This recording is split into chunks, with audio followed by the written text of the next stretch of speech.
Hi, everyone. Welcome to Snack Chats. Yay.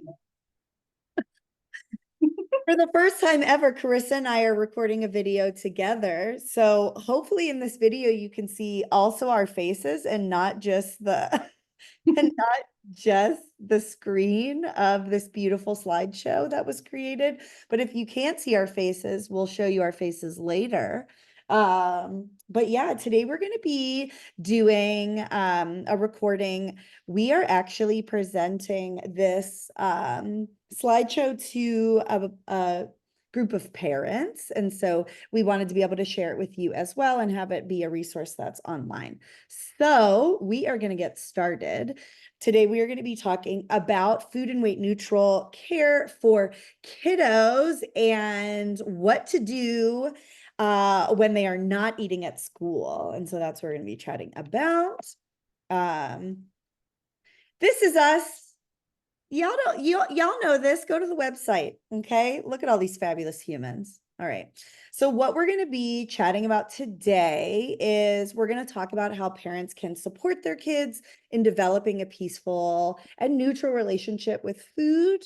We believe in food, body, and movement neutral care, but today we're mostly going to be focusing on the food aspect. We're also going to be supporting and discussing how parents can respond to specific child behaviors. Our main theme is curiosity, coming in from a curious angle, not trying to control the behaviors. That never works out.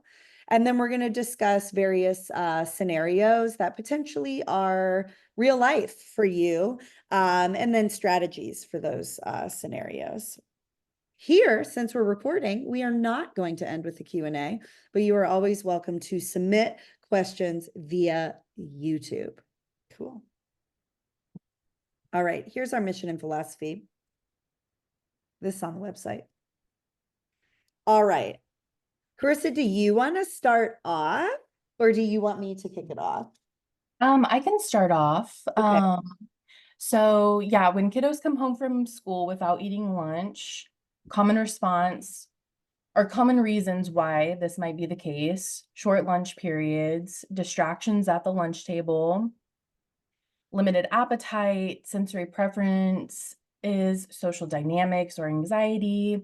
Um, Lunchtime is like a big time that the kiddos get to socialize. So I think that that social dynamic is really what's going on there. Yes. Um, yeah, so we do want to avoid labeling this as bad behavior or something that the kid did wrong. And instead, we just want to get curious with them. We want to focus on the patterns instead of individual days. So, like, how many times a week does the kid not eat lunch at school? And getting curious to figure out, is it sensory issues? Is it just that that's the time that they get to socialize? I think when we get curious too, this is when we find out that kids actually have short lunch periods. And your kid can tell you, like, mom or dad, I just don't have enough time to eat. Yeah.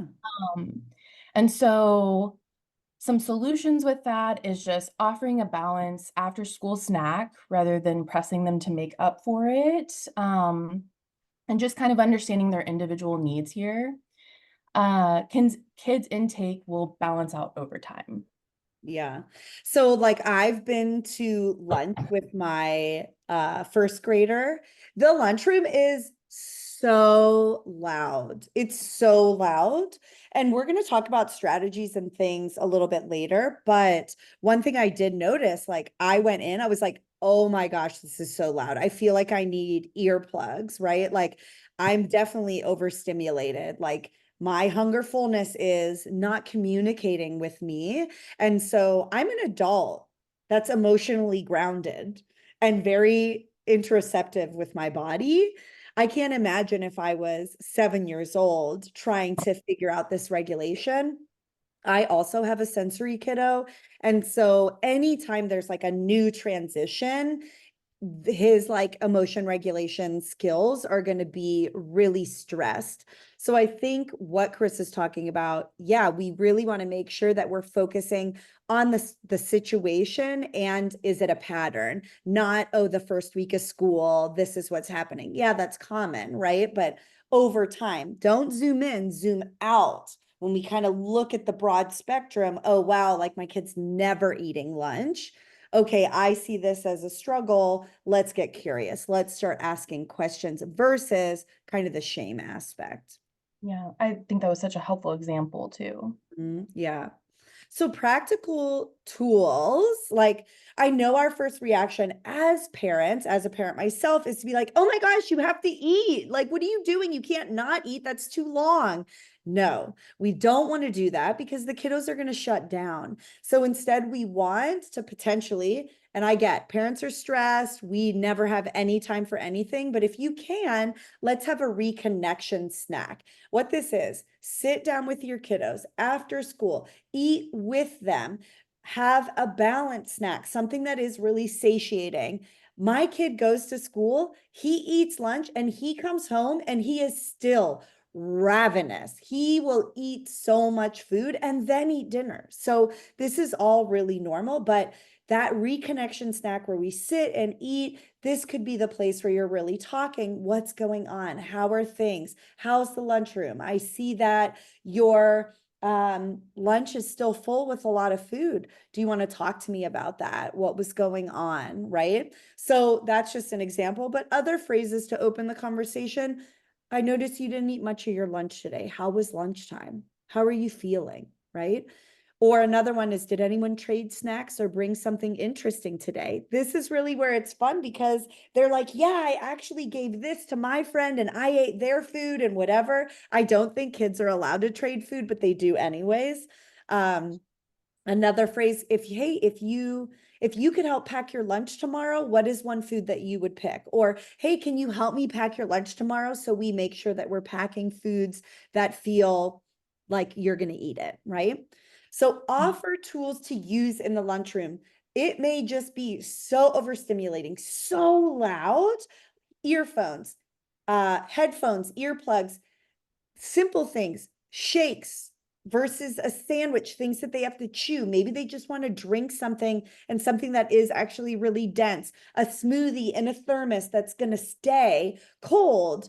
That actually might be plenty for them. And it's easier to just drink than it is to sit and chew.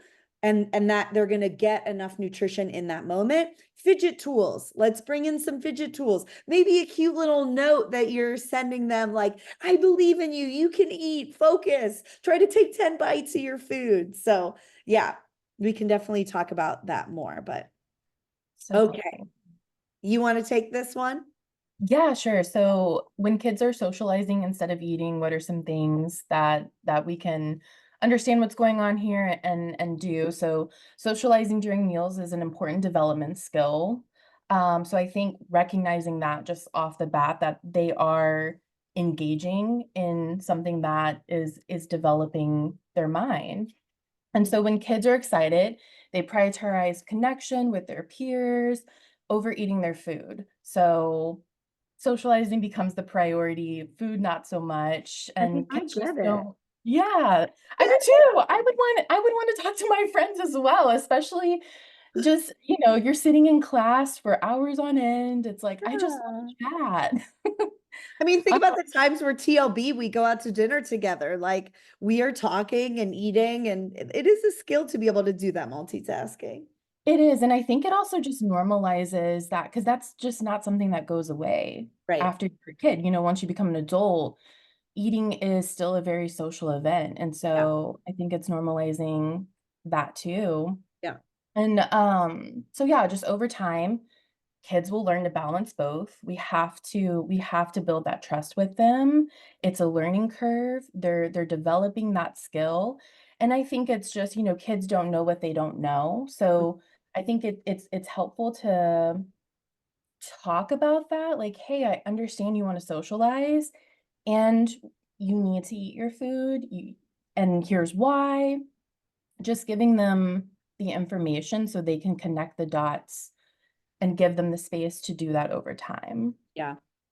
And then encouraging consistent, predictable eating opportunities at home. So they have that schedule at home. Their hunger cues are already set in place.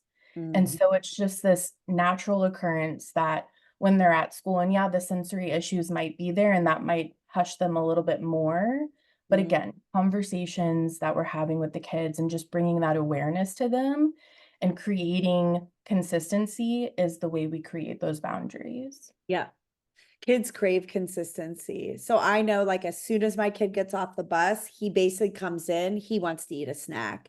And so he's at this space now where he can prep his own food and things like that. Obviously, if you have older kiddos, like prepping food and getting their own food is not going to be potentially that big of a deal, but it's, hey, okay, it's 3:30, it's 4 o'clock, it's time for a snack. We're not having dinner until X period of time, or you have sports to go to, this activity, snack, it's snack time, right? Especially if you've gone a long period of time without eating, or the last time you ate a substantial meal was at X period of time. So kids crave, even adults, we crave consistency, and that also guides them into connecting to their hungerfulness, and it allows their body to send them that memory. Hey, remember 3:30, time for a snack. Yeah. So offering appropriate after school snacks is going to be something that's really helpful. So depending on the age of the kiddo, we're going to involve them as age appropriate, but it is really important that kids are eating frequently throughout the day. I get, as adults, maybe you're not as hungry for as frequent of snacks, but kids need to be eating every 2 to 3 hours at minimum, right? And so having snacks, it is really important for their overall nourishment. We really recommend combining 2 to 3 food groups at a time, right? And so food groups are carbs, proteins, fat, and color. Color is being fruits and veggies. So we added, yeah, protein and fat. Most protein sources are fat sources. So like we'll give examples a little bit later, but then a carbohydrate and the optional produce. Let kids have the input. So depending on their age, obviously, if they're older, okay, fine. But even as they're younger, they can really offer a lot of opinions, and it allows them to trust their bodies. If kids are choosing something that is pretty calorically dense, but not nutrient dense, something maybe like a bag of chips or something like that, you can offer them guidance without judgment. So an example would be, hey, I see that you just grabbed chips. That is quick energy. It's not sustainable energy. So are you able to also pick something that adds sustainable energy with it? Right? So maybe it's like chips and dip or something like that, to allow their hunger to be, or their fullness to be satiated for a period of time. So offering that guidance without judgment. We Yes. want to be able to create predictable, low pressure snack times. The more anxiety, the more pressure, the more shame that exists in that moment, that kid is not going to be tuned into their body, and it's not going to be a safe eating opportunity. So we want to keep things extremely neutral, calm, grounded, to allow them to reconnect to their body, because they just came from school, which is a massively overstimulating environment. Um, we want to keep a mix of fun foods and nutrient dense foods. So, fun foods being foods that make our heart happy, stuff that tastes really yummy, right? And then nutrient dense foods, the foods that offer are really packed full of nutrition. So, that is an example of ways that I'm explaining food without having judgment, versus saying like, oh, this is junk food, that is healthy food. We're just saying this food is more of our heart hunger. This food is more of our nutritious hunger, right? Snack ideas. You want to take it? Yeah, I'll take it. Yeah, so some snack ideas, and these are created based off what Tina just said with the food groups. So cheese and crackers. We have with cheese, we get the more bang for your buck with some fat and some protein in it. And then crackers are that carbohydrate source. And then we have peanut butter toast. Again, peanut butter having that fat, some protein in it. The toast offering us some carbohydrates, a fruit smoothie, cereal with milk, apple slices with peanut butter, granola bar and yogurt, hummus and pita chips, and then we have cheese cubes with carrots and ranch. One thing I want to add in the fruit smoothie is making sure that there is some sort of protein and fat source in that, that if it is just fruit with potentially some sort of base like milk or almond milk or water even, there it's not going to be very sustainable. It's just offering more fiber than really anything. And so we would really want to add in some form of protein, whether that's a nut butter scoop, protein powder, even like chia seeds or hemp seeds or something like that. We would want to make sure to add in Yeah, such a good point. sensory needs. I am going to grab this one because I feel like it's like, yeah, very close to home. I have a sensory needs kiddo, which we all have sensory needs. There's just some individuals where their sensory needs and their sensory processing may have more needs than other kids. Some kids are super adaptable, they can handle any transition, and other kids just need a little bit more help. So with this, every child experiences food through their senses. So we know the five senses: sight, smell, taste, touch, and sound. Now, there's some kids that all of those sensory needs come in at once, and it's like someone banging pots and pans in your ears, and you're like, I don't know how to think. My thoughts can't go straight. I also can't connect to my body. So some kids really need support.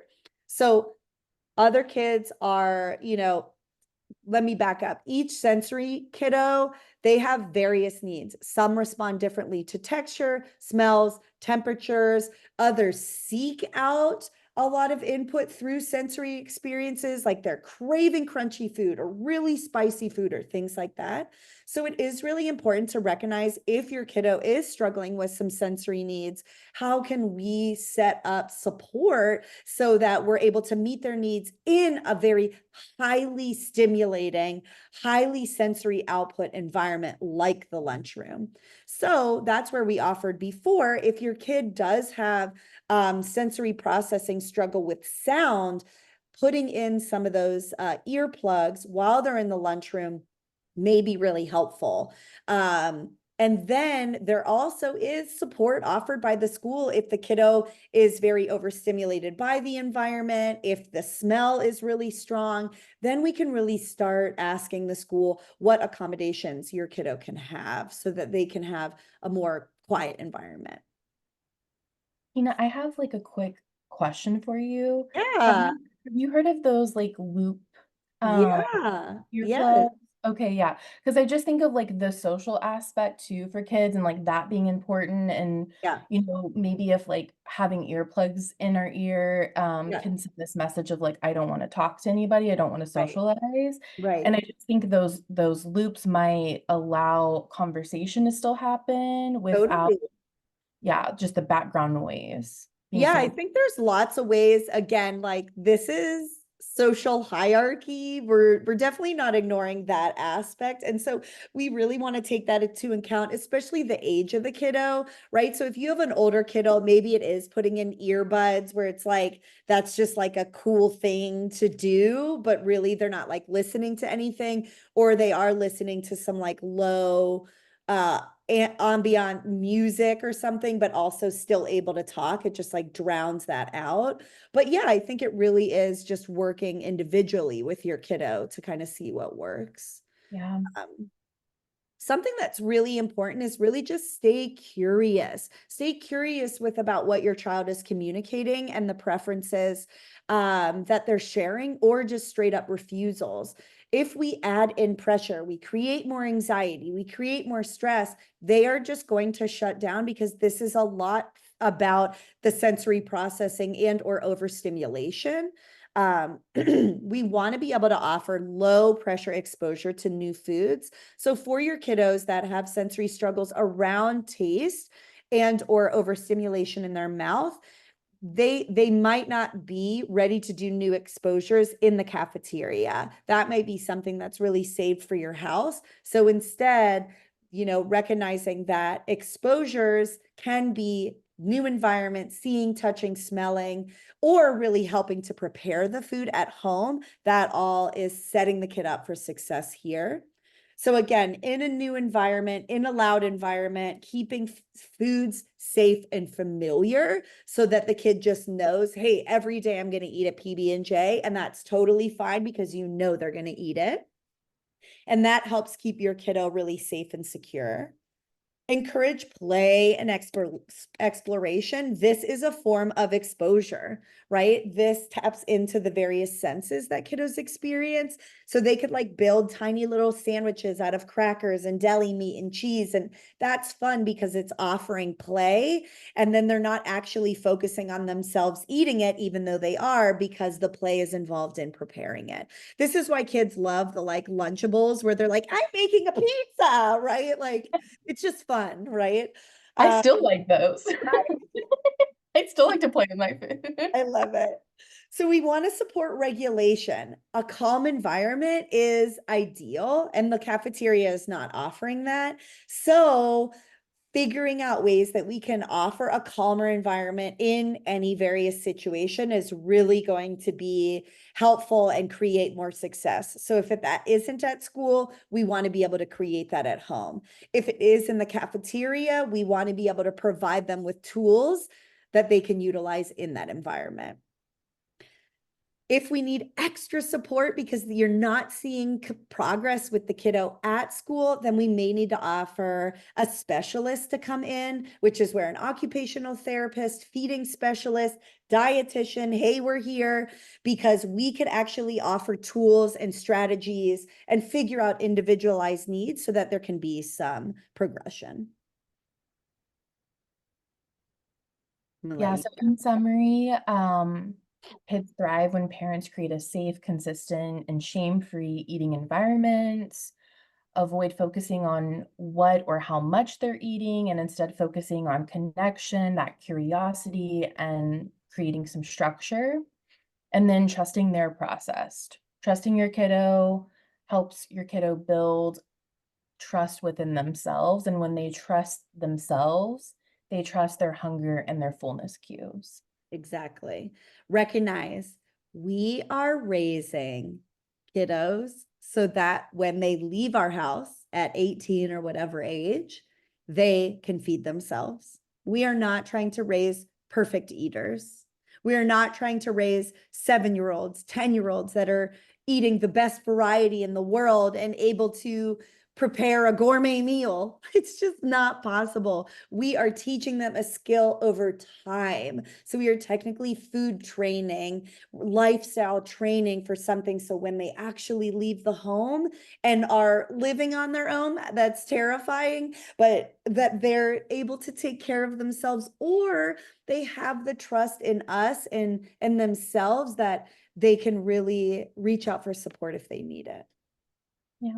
If we were live, this is where we would do a Q&A, but we're not live. So there is no Q&A, but feel free to email us or drop comments in the chat, and we'll offer support there. Thanks for joining us, everyone. We hope you have a good day. Thanks for coming to Snack Chats. Bye. Bye.